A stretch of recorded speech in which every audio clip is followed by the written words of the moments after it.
By the time you finish this video, mosquitoes will have killed approximately 6 people, not sharks, not lions, not a war, a famine, or natural disaster. A bug, one that weighs less than a raindrop, one that you probably slapped off your arm without a second thought. 6 people, roughly the runtime of this intro.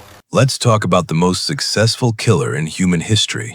Every year, mosquitoes kill around 750,000 people. To put that in context, sharks kill approximately 10, lions around 250, hippos, famously aggressive, famously underestimated, around 500. All human wars combined, in an average year, somewhere around 500,000. The mosquito beats all of them, combined, without trying. And here's the part that should bother you more than the number itself. Mosquitoes don't want to kill you. They're not predators. They don't hunt. Only the females need blood to produce eggs. That's it. You are not prey. You are not a target.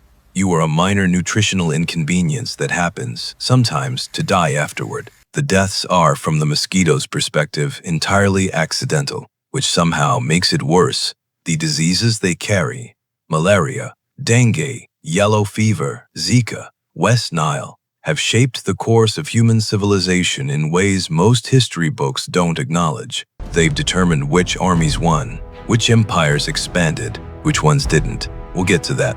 To understand why we haven't beaten the mosquito, you need to understand what you're actually dealing with. There are approximately 3,500 known species of mosquito. They exist on every continent except Antarctica.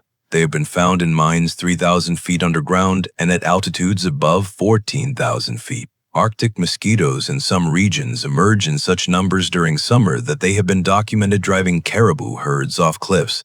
They are not niche. They are everywhere. The mosquito as a species has existed for over 100 million years. To be precise about what that means, mosquitoes were here before the dinosaurs went extinct. They were here before the first humans appeared. They watched, in the loosest sense of the word, the entire drama of human civilization. The cities, the empires, the wars, from the beginning. And a single female mosquito can lay up to 3,000 eggs in her lifetime. In standing water, a bottle cap's worth is sufficient. When it bites you, it doesn't use a needle. It uses 6. 2 to saw through your skin, 2 to hold the wound open, 1 to locate the blood vessel, and 1 to inject an anticoagulant, the thing that makes you itch, and the same channel through which disease enters your body. It is, by any reasonable definition, a precision surgical instrument. It operates in complete silence. You usually don't notice until it's already done. Evolution had 100 million years to build this. We've had about 200 years to try to stop it. The score is not close. Let's talk about what the mosquito has actually done to human history. Not in abstract terms, in specific ones. Alexander the Great, 33 BC. Alexander had conquered Egypt, Persia, and stretched his empire to the edges of the known world. He was 32 years old, possibly the most militarily successful human being who had ever lived up to that point. And then he died in Babylon. The cause has been debated for centuries: poison, typhoid, excessive drinking. But a growing number of historians and medical researchers now point to West Nile virus, transmitted by mosquito, as the most likely explanation. The man who could not be stopped by armies, by mountains, or by an entire continent was stopped by something he never saw: Rome. For centuries, the Roman legions were the most dominant military force in the Western world, and for centuries they fought not just their enemies but a disease the Romans themselves named. They called it bad air, malaria, malaria. The marshes surrounding Rome were breeding grounds. Soldiers weakened, populations declined. The empire's ability to defend its borders eroded, slowly, then faster. The barbarians didn't bring down Rome.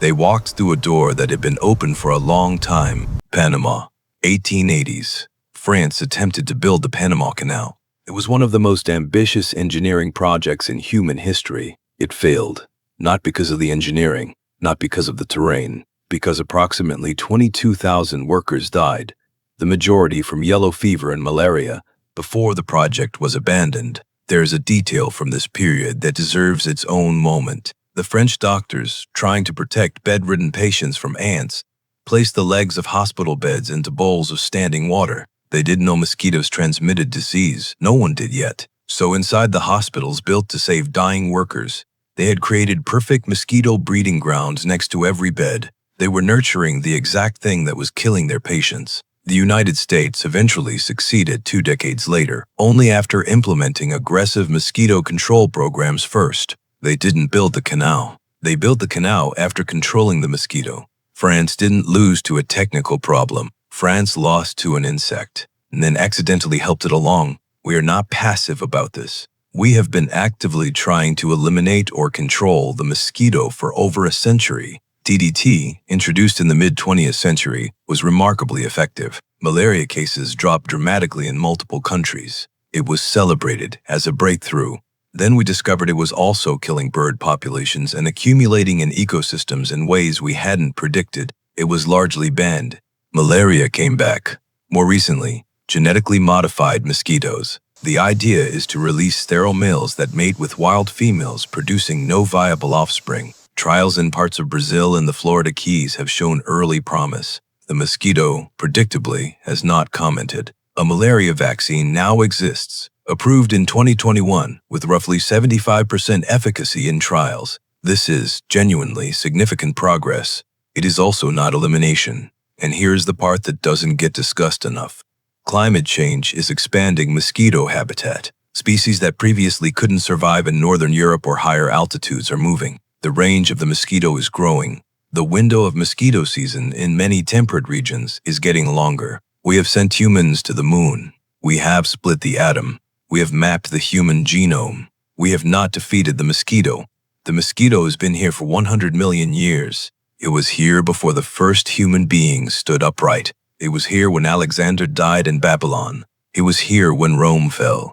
It was here when 22,000 men went to Panama and didn't come back. Civilizations rose and collapsed around it. Armies marched through it. Entire continents were reshaped by it. And right now, somewhere in standing water, in a ditch, in a bottle cap left outside, it is doing exactly what it has always done, waiting, probably near you.